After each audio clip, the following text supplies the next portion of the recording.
예, 코로나19 상황과 함께 금융시장 영향력 어느 정도로 나타나고 있는지 함께 체크해 보도록 하겠습니다. 오늘 로제타 투자자문 최진석 포트폴리오 팀장 전화 연결되어 있습니다. 안녕하십니까? 네, 안녕하십니까. 네, 안녕하세요. 코로나19 글로벌 상황 지금 현황부터 다시 한번 업데이트 해볼까요? 네, 지금 전 세계적으로 확진자가 약 한 8만 명에 육박하고 있고 또 사망자가 2,600명 이상 좀 발생을 하고 있는데 그러면서 역시 이 코로나19의 공포가 오늘 미국 증시에도 급락을 좀 야기하고 있습니다. 이 WHO 관계자가 이런 말을 했어요. 그 중국 여행이라든지 아니면은 확진자와의 접촉이 없었던 사람도 감염이 되고 있기 때문에 이게 어디까지 확산될지가 미지수다 이렇게 얘기를 했는데 이런 좀 불안 심리가 결국은 어제 아시아 증시 포함을 해가지고 오늘 미국 증시까지도 계속 좀 이 투자 심리를 약화시키는 것 같고요. 특히 지금 이 지목되고 있는 위기 국가가 우리나라와 이란 그리고 이탈리아 정도로 좀 이 파악이 되는데 이 나라와 관련된 뭐 업데이트 상황을 좀 전해드리면은 한국과 관련해서는 주요 외신이라든지 해외 시장에서도 최근 5일간 확진자가 20배 이상 급증을 했고 또 위기 경보를 최고 수준인 심각으로 격상을 했다. 이런 부분에 주목을 하고 있고요.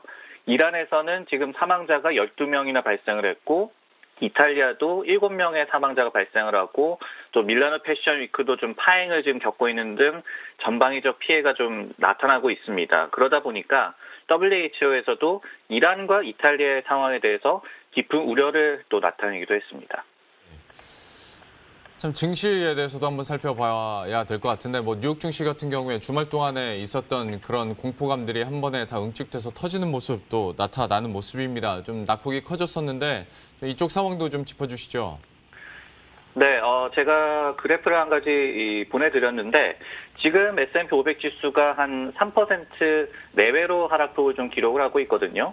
근데 이 최근에 이 3년간의 S&P 500일이 최대로 하락했던 그 일간 흐름을 좀 보면은 오늘 장을 제외를 하고 2018년 2월 초에 4.2% 하락한 적이 있었고요. 역시 2018년 2월 8일에 3.75%, 그리고 18년도 10월과 12월, 그리고 10월 역시 있었고 이렇게 3% 넘는 급락세가 나타난 바가 있었습니다. 그렇기 때문에 오늘 만약에 또 한 3% 이상의 하락세가 나타난다면은 최근 3년간에 거의 한 탑3급의 일간 가장 좋지 않은 흐름이 나타나는 그런 날이 되겠고요. 지금 보면은 S&P 500 기업들 가운데서 하락과 상승 종목의 비율이 한 9대 1 정도는 이상 되는 것 같고요. 그리고 상승 종목을 정말로 좀 찾기가 어려운 상황인데 코로나19의 치료제를 개발 중인 것으로 알려진 제약사 길리아드 사이언스 그리고 금값이 좀 많이 상승하다 보니까 금 관련주 뉴몬트 마이닝 그리고 여러 가지 좀 위생용품을 파는 그런 회사인 클로록스 이런 정도가 좀 눈에 띄는 상승 종목이고 소형주 가운데서도 화상회의 관련주인 줌 테크놀로지라는 기업이 있습니다. 이런 기업들이 급등하는 것 외에는 정말로 좀 분위기가 오늘은 좋지 않습니다. 예. 그런데 좀 희망적인 부분도 있다고 들었습니다. 어떤 포인트를 잡고 계신 건가요? 네, 몇 가지를 좀 말씀해 드리고 싶은데 오늘 미국 증시가 좀 급락을 함으로써 올해 들어서 좀 추가 상승을 했던 그런 상승폭을 거의 다 좀 반납을 했습니다. 근데 무슨 얘기가 되냐면은 그만큼 지난해 미국 증시가 많이 올랐지만은 올해도 흐름이 굉장히 양호했다라는 얘기가 되겠고 그리고 사실은 급락세가 나타난 거는 오늘 좀 하루뿐이거든요. 그렇기 때문에 정말로 무너진다 이렇게 보기에는 좀 이를 것 같고요. LPA 파이낸셜이라는 기관에 따르면은 1950년 이후에 S&P 500 지수가 2% 이상 급락이 나타났던 것이 매해 평균 5차례 정도 발생을 했다고 합니다. 그리고 작년에도 S&P 500 지수가 거의 30% 올랐지만은 5차례나 2% 이상 급락이 있었고요. 그리고 비스포크 인베스트먼트라는 기관에서는 통상적으로 월요일에 큰 폭의 개파락 이후에 화요일장에서는 최소한 기술적인 반등이 나왔다. 이런 분석도 내놓고 있었거든요. 이런 부분을 좀 주목을 하면서 아직까지는 좀 신중론을 좀 유지하는 것이 좋을 것 같다는 생각이 들고 하지만은 지금 또 상황은 과거와는 또 다를 수가 있기 때문에 무엇보다도 이 코로나19의 글로벌 확산 추세가 조금이라도 좀 개선 조짐이 있어야지 투자 심리도 좀 살아날 것 같습니다. 예. 다만 여전히 좀 걱정되는 것 중에 하나가 뭐 공포지수도 급등을 하는 모습이었고 무엇보다 채권 시장에서 장단기 금리차가 역전되다 보니까 이 신호를 이제 침체 신호로 받아들이면서 더 투자 심리가 위축될 수도 있을 것 같은데 이 국채 금리 흐름들도 한번 짚어주시겠어요? 네, 일단은 이 국채금리 급락을 하는 것이 결국은 이 코로나19 여파로 경기 침체가 발생할 것이다라는 점을 좀 보여준다. 이렇게 좀 시장 상황을 놓고 볼 때는 좀 볼 수가 있겠는데, 최근에 이제 공포 심리가 극에 달하면서 이 대표적인 안전자산인 금값이 연일 7년 만에 최고치를 경신하고 있죠. 그러다 보니까 역시 안전자산인 미국 국채로도 수요가 굉장히 좀 몰리고 있고, 역시 가격과 역상관관계인 국채금리는 좀 급락세를 보이고 있는데, 일단은 어느 정도 좀 급락이 나타났느냐를 살펴보자면은 10년물 국채금리가 지금 2016년 여름 정도 이후에 최저치라고 하거든요. 근데 이때가 바로 영국 브렉시트와 관련한 불확실성이 최고조에 달했을 때라고 얘기를 하고 있고, 그리고 미국의 30년물 국채금리 같은 경우에는 최근에 연일 좀 사상 최저치를 좀 경신을 하면서 지금 1.8%대 초반까지 좀 하락한 상태인데 5일 전만 놓고 보더라도 2%를 넘어갔었어요. 그러다 보니까 최근 5일간 10% 이상 국채금리가 가파르게 좀 하락을 하면서 좀 우려를 키우고 있습니다. 예. 그런데 단순히 그냥 코로나19로만 얘기하기에는 좀 어떤 낙폭이랄지 지금 상황들을 봤을 때는 뭔가 더 필요할 것 같은데 뭐 그중 하나를 꼽자면 이제 결과적으로 경제 성장률에 대한 하향 조정 여기에 더 하면 이제 말씀하셨었던 침체 얘기가 당연히 좀 나올 수밖에 없을 것 같은데 좀 관련해서도 설명을 해주시겠어요? 그렇죠. 단순히 이 안전자산에 대한 수요가 몰려서 국채 가격이 상승하고 국채 금리가 떨어진다라고도 볼 수 있고 그것도 맞는 얘기지만은 특히 이제 미국의 10년물 국채 금리 같은 경우에는 미래 성장이라든지 인플레이션 전망을 좀 반영하는 그런 바로미터, 벤치마크지 않습니까? 그렇기 때문에 결국은 성장 전망이 좀 하향하고 있음을 국채 시장도 좀 반영하고 있다라고 보는 게 맞을 것 같은데 오늘 같은 경우도 골드만삭스에서 미국의 1분기 성장률 전망치를 기존의 1.4에서 1.2%로 좀 하향 조정을 했거든요.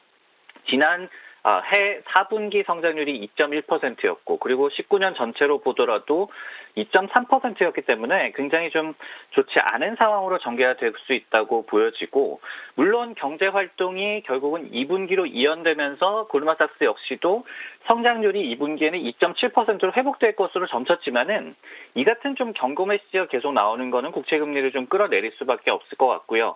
이렇게 되면서 일부 전문가들은 미국에서도 마이너스 국채 금리가 좀 나타날 가능성까지 좀 언급을 하고 있거든요.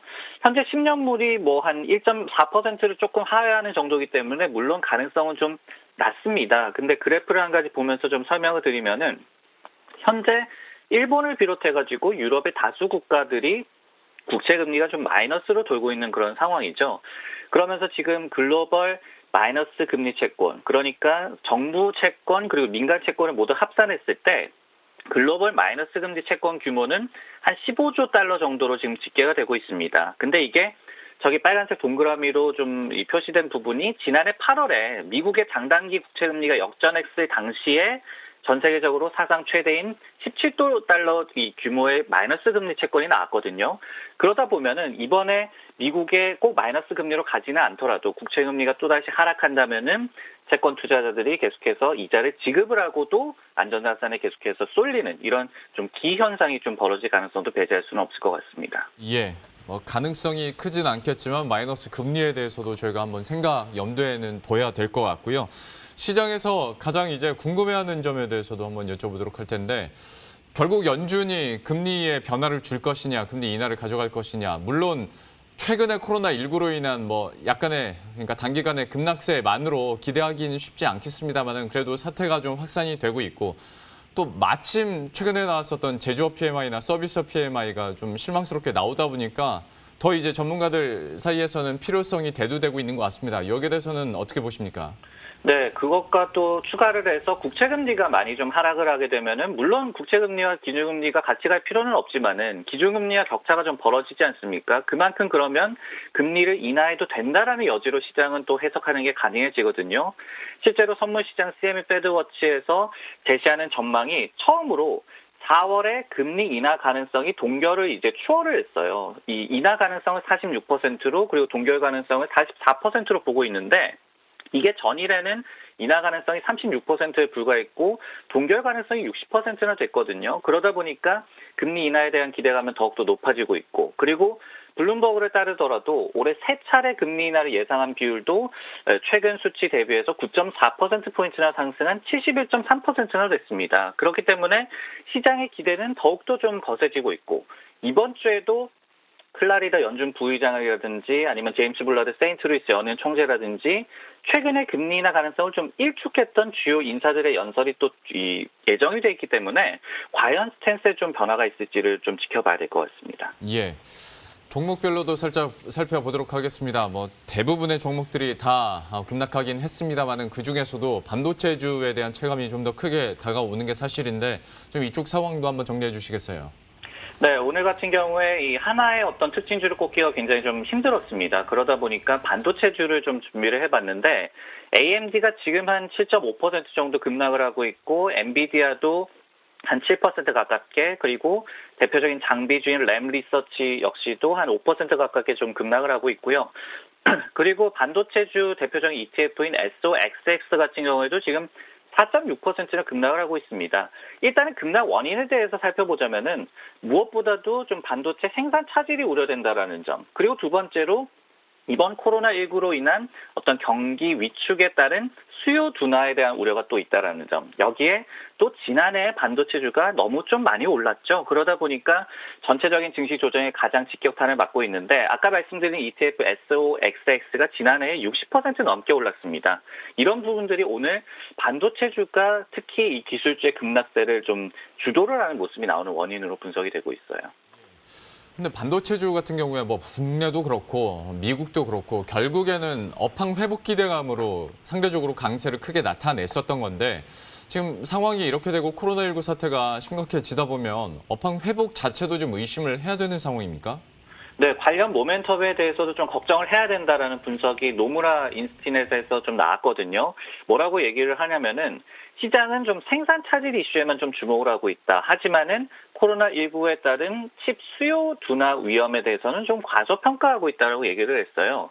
지난주만 하더라도 아날로그 디바이스라는 반도체 기업에서 코로나19로 인해서 중국 기반의 어떤 산업용이라든지 자동차용 칩 수요에 악영향이 있을 것이다라고 언급을 했고, 그리고 중국 내 5G 구축이 지연될 가능성도 좀 제기를 했습니다. 최근 이 트렌드포스라는 기관에서 발표를 한 지난해 4분기 글로벌 디램 매출 같은 경우에는 QOQ 기준으로 마이너스 1.5%였거든요.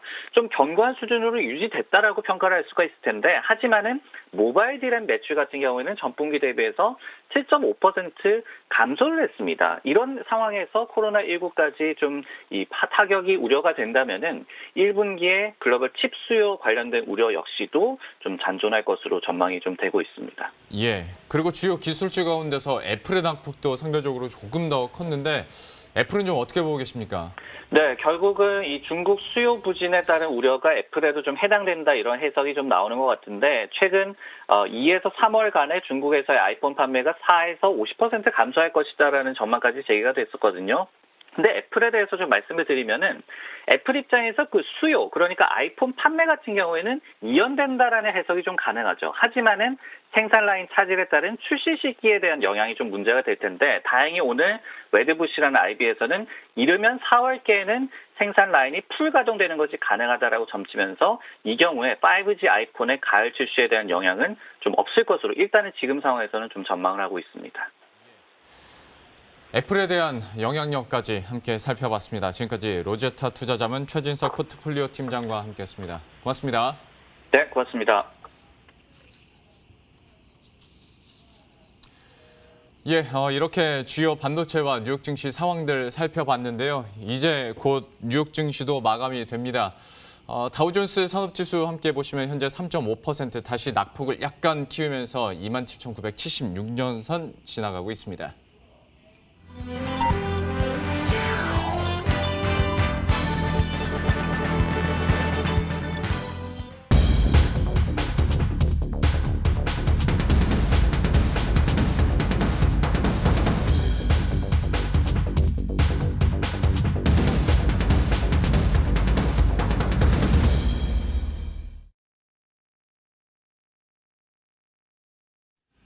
예, 뉴욕 증시 마감 상황 체크해 보도록 하겠습니다. 앞에서 계속해서 말씀드린 것처럼 코로나19 사태로 인한 공포 심리가 한꺼번에 터지면서 3대 지수 모두 3%대 낙폭을 기록했습니다.